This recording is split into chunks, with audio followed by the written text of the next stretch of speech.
Hello. Hello. How are you? Very nice. Hi, I'm Mike. Hi. Super Pale. Thank you so much You for bet. taking your time out of your busy schedule. No, you bet. Weather here in Tokyo I've been mostly inside, so it's all fine. It's hot, isn't it?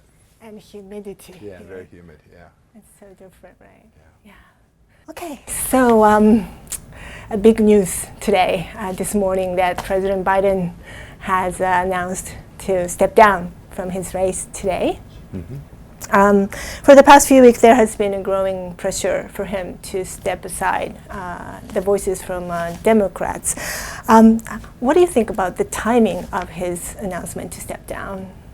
Well, I'll be honest. I've thought for a long time that he wasn't in a place where he could be the commander-in-chief, that he should be leading the United States forward. We can all see that his capacity to work as hard as one needs to work, to think as clearly and as in a reasoned way, just hasn't been there. And so his decision about his political fate is one thing. I remain concerned. He's still the president of the United States today, and our adversaries can see this. We're now involved in the world is now involved in two major wars. Yeah. We can see the risk that accrues to the people of the United States, and here in Asia, I promise you that Xi Jinping is staring at this interim last 5 months of President Biden's time, and the risk is greatly heightened. And so for me, this isn't so much about U.S. domestic politics, but about how it is we make sure that for the next 5 months before there's a new president of the United States, that we do the right thing for the American people and we do our fair share around the world as well. And the president said that Kamala Harris, the vice president, would succeed his campaign. Do you think Kamala Harris can unite the United States, America now? Well, we only have one national example when she ran for office before, when she ran to be the Democratic nominee against President Biden. She got crushed.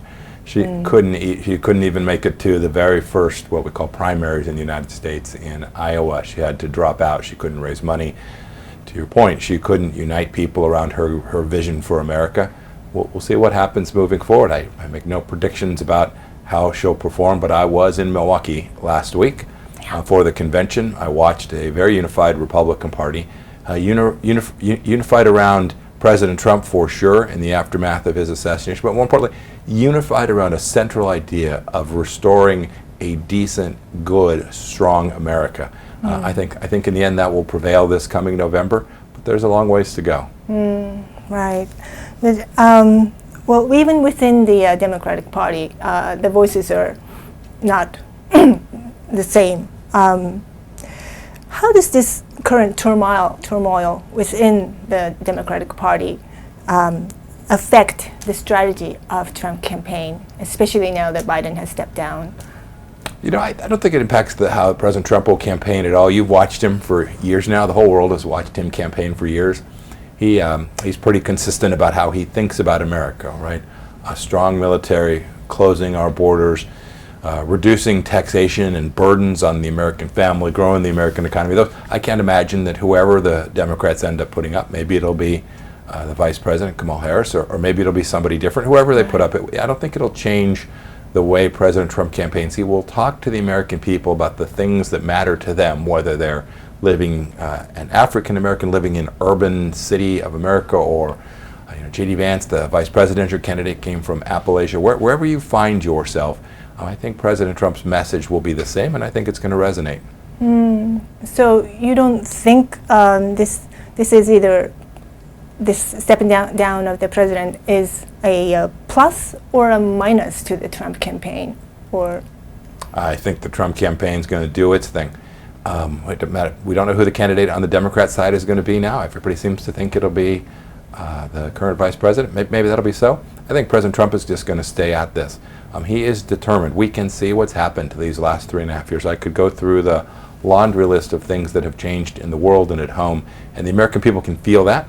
They can see that they're worse off today, that interest rates on homes, on mortgages are more expensive. They can see that their groceries are more expensive. They can't afford their rent. But those are things that impact every family. They can't take a vacation if they want to. These things have a weight all their own, and Vice President Harris was the vice president during all of these 3.5 years. She'll have to explain how that happened on her watch. And the American people are worried too. We have crime in our streets and wide open borders. And she was in charge of the southern border. That was a mission that President Biden had given her. I don't think any of this will impact how President Trump will campaign. He's just going to tell the American people, these are the things we can get America back to, and I'm the right leader to get us there. Well, Mr. Trump vowed in his speech at the convention that he would be a president not only for the half of America, but for the all of America. If he regains his seat in November, how do you think he would unite the American people? Do you think it's even possible to overcome the division and the polarization that have become so acute in the U.S.? You know, I hear that all the time, especially when I'm traveling in the world. Right. You know, go back to our founding. It's always been a pretty rambunctious nation. There were deep divides when our country was formed. The nation had a civil war. These different ideas, these are the best of democracy. You have it here in Japan as well, right? Lots of different ideas across broad political spectrums. You have disagreements inside of political parties, right? In the LDP, not everyone thinks the same. Right. It's true in my party too, the Republican Party. I think the best evidence of what President Trump will accomplish comes from what he did during his first 4 years. We saw in America where we had the lowest unemployment rate for African Americans in history, the lowest unemployment rate for women and for Hispanics, everyone, to the president's point about being a president for all of America. Everyone was better off, and the world and America was more secure during his 4 years. And I'm very confident that he and his team can get that back. Well, the platform, the manifesto adopted by the Republican Party the other day, once again puts America first in full force. The demands for higher tariffs and increased military spending for the allied countries, that will have a huge impact on the world, and including Japan. How do you view this sort of a protectionist stance of Mr. Trump will affect the world, including Japan? Yes, I don't see it that way. The best evidence of how the president will engage in the world would be the first 4 years. I am thrilled that Japan is now spending more money on its own defense. Saw that yet last week, or maybe it was the week before, Japan conducted joint exercise with the Taiwanese military. I think that's fantastic. This is precisely the kind of thing that America needs as we continue to support security around the world. And President Trump will be thrilled about that as well. You just have to, I hear people say all the time, goodness, this will be really hard, we're worried about Donald Trump. I'd ask every Japanese citizen, did you feel safer when President Trump was there? Or do you feel safer today when the Middle East is ablaze, Vladimir Putin is invading Ukraine, Xi Jinping now believes that he has a partner with Vladimir Putin in Russia, and he is on the march both economically and militarily? I think Japan is fundamentally more at risk today than it was when I left the office of Secretary of State and when Donald Trump left as president. I believe deeply we can, with our partners, doing their fair share to deliver security for their own people, both military and economic security for their own people. I'm convinced we can get it back, and we can take down the temperature. We can create no new wars, just like we did for 4 years, and we can build out a more prosperous, more peaceful globe. If Mr. Trump is elected as the president, what position would you like to take in his cabinet? Oh, goodness. I mean, people were saying that he might be a Secretary of Defense. Oh, goodness. I don't have any idea. President Trump will pick his team. I'm confident he'll pick a very competent, very capable team. I'm very confident that whoever the Secretary of Defense is won't get lost for 2 weeks. I mean, it's not funny. For 2.5 weeks, the United States of America, the President of the United States, did not know where his Secretary of Defense was. That's dangerous. And so I'm very confident that he'll pick a team that would never pull a stunt like that, and they'll be competent and capable. We'll have great partnerships with our Asian partners, both here in Japan and in South Korea and in Australia and in Malaysia, all of the places and India, and all the places we were working so hard to build out a security architecture. I'm convinced that whoever the president picks to be his Secretary of Defense, the National Security Advisor, will have that same vision. What would be the most pressing issues that you would like to address in the second Trump administration? Sure. No, look, the central. I'd put two things at the top of the list. First, our diplomatic team should spend a lot of time thinking about how to build out coalitions and less time talking about climate change and DEI. and in the military, in the Department of Defense, both uniform and civilian members of our Department of Defense, we have to get back to merit. We've spent an awful lot of time talking about how we're going to make our vehicles carbon neutral and how we're going to make sure that transgender people can have their rightful place. All fine, but what the military does is it deters our adversaries and fights our wars if it needs to, and we've just lost that focus. It has become politicized. It has become, we call in America, called woke. It has lost the central thesis. I was a soldier a long time ago now, goodness, 35 years ago. Every day we were trying to be excellent in the warfighting skills so that the commander-in-chief would have the capacity to get the peace that he needed through the strength of his military. And we've lost the thread. And so the most important thing I think the next leader of our Department of Defense, the Secretary of State, can do is restore that idea of merit and building up partners around the world. Mr. Trump recently spoke on the phone with President Zelensky of Ukraine, and it said that they have agreed to discuss peace talks. What do you think would be the plan that Mr. Trump would put on the negotiating table? I don't want to speak for what President Trump might do. I'd harken back to what we did for 4 years. The left-wing media said that there was a relationship that was improper between President Trump and Vladimir Putin. But you know, President Putin didn't invade Ukraine on President Trump's watch. We had deterred them. There was not a war in Europe. And I get asked all the time, would this have happened if he was still there? I can't prove that, but I can prove this much. He took a fifth of Ukraine, Putin took a fifth of Ukraine when President Obama was in office. Right? He invaded Europe, took a fifth of Ukraine, nobody did a thing, no cost paid, no price to Putin. He didn't take an inch of Ukraine for 4 years. And then President Trump departed as commander-in-chief, and within a matter of months, he's back killing innocent civilians in Ukraine. I'm convinced that we can make the case to Putin that the cost of your continued aggression in Europe is too great, and we can restore the peace that was there in January of 2021. So maybe the next Trump administration will have a talk with Putin as well. You got to talk with the folks who are fighting.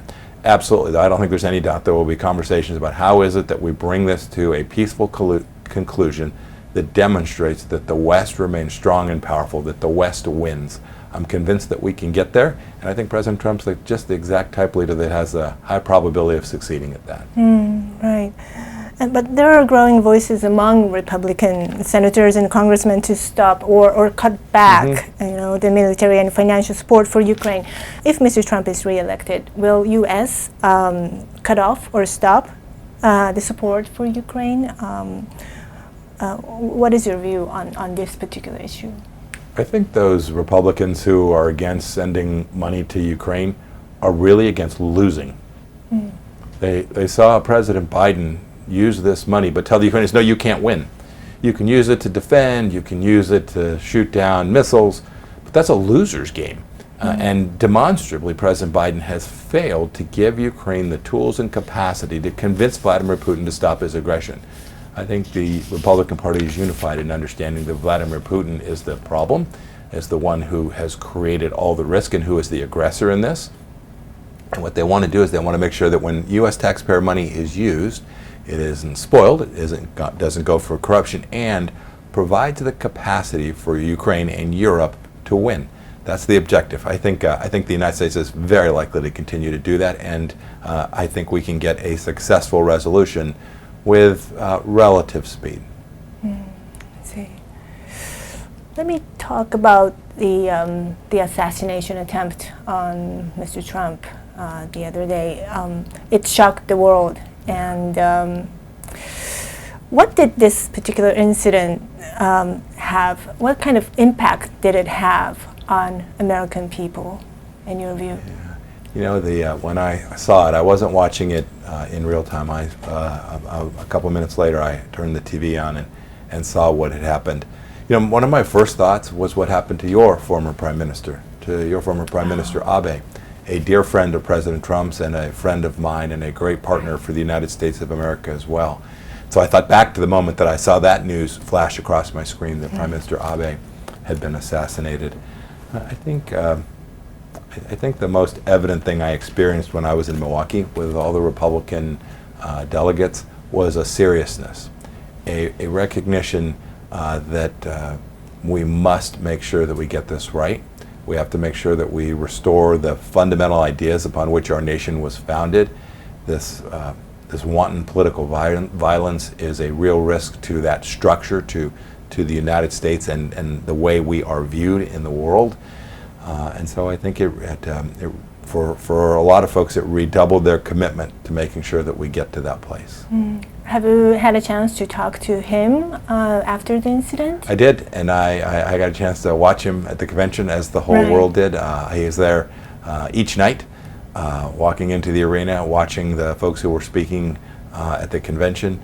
I think you could sense that he is equally committed to making sure that he is successful, and not only successful in the election in November, but importantly, we can see that America has moved to a place where ordinary citizens can't succeed, that the government's too big, that we're running up deficits that are absolutely staggering, that we now have commitments in the world and risk where our adversaries don't fear us and our friends are afraid to be our friends. I think President Trump is absolutely committed, and I think what you saw with him during that 4 days was a commitment to the American people that he's going to take us back to a better place. Right. I thought, like, after this incident, Mr. Trump's tone of like voices or tone of the message has changed a little bit. Like his tone was somewhat subdued. I've spent a lot of time with President Trump as his CI director and then as Secretary of State. Something like that inevitably changes you, right? It makes you rethink things.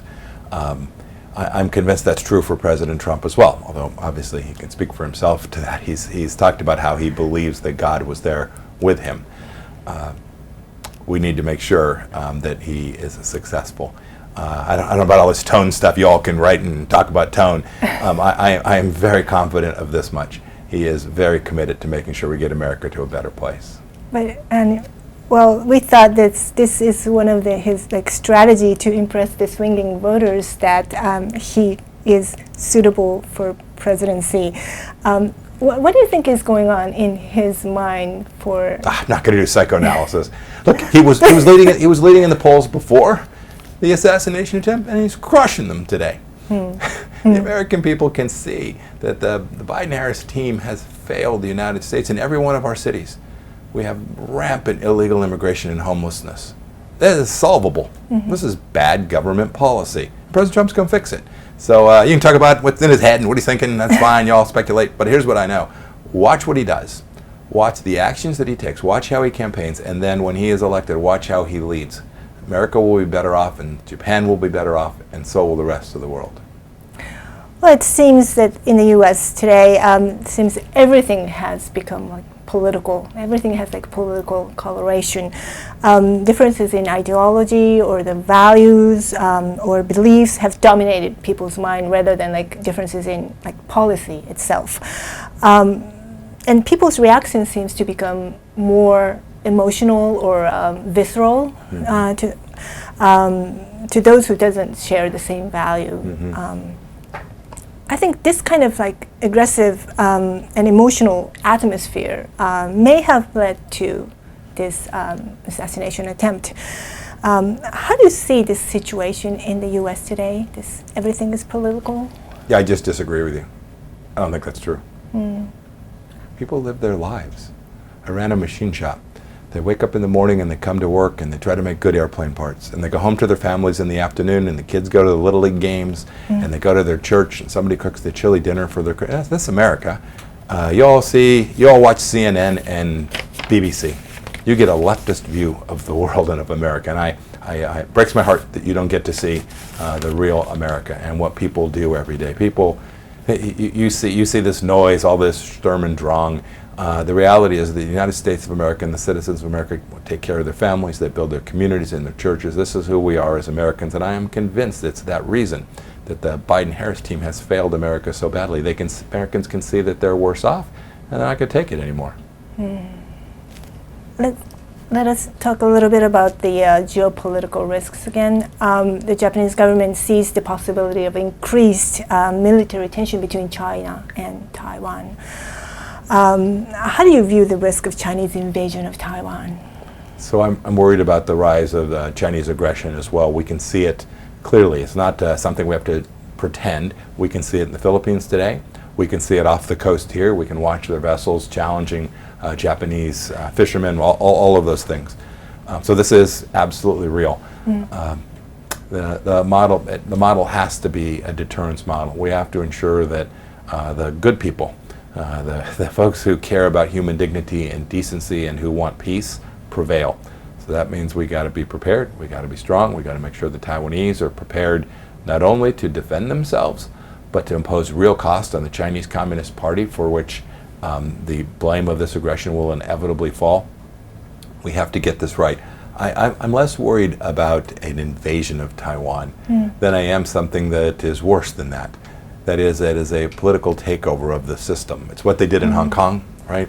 Yes. They did it through the ballot box, through intimidation, through propaganda, and misinformation. Those are the tools of power that Xi Jinping wields so effectively.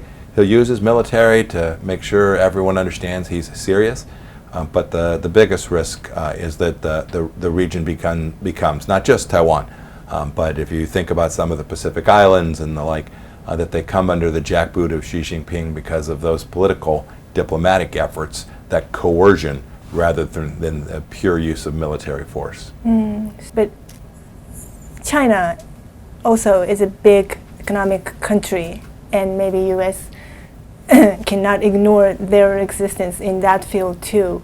What would be the best relationship that U.S. can build with China? Yeah, this is really simple. It'll be where we didn't get all the way, but we got pretty close. The core concept is reciprocity. If the Chinese Communist Party steals our intellectual property, we're going to tell them to stop. If the Chinese Communist Party tries to buy farmland in America, we're going to tell them they can't. Oh, can we buy farmland in China? Near a military base? Then great. You can buy some in ours. We should treat the relationship as a reciprocal basis. We should honor this central idea that says, if you're permitted to do this in our country, we're going to be permitted to do it in yours, and if not, so be it. We'll just shut it down. I think that's the model President Trump will use. He will no longer allow the Chinese Communist Party to build its economy on the backs of the American worker. Thank you very much. Oh, thank you.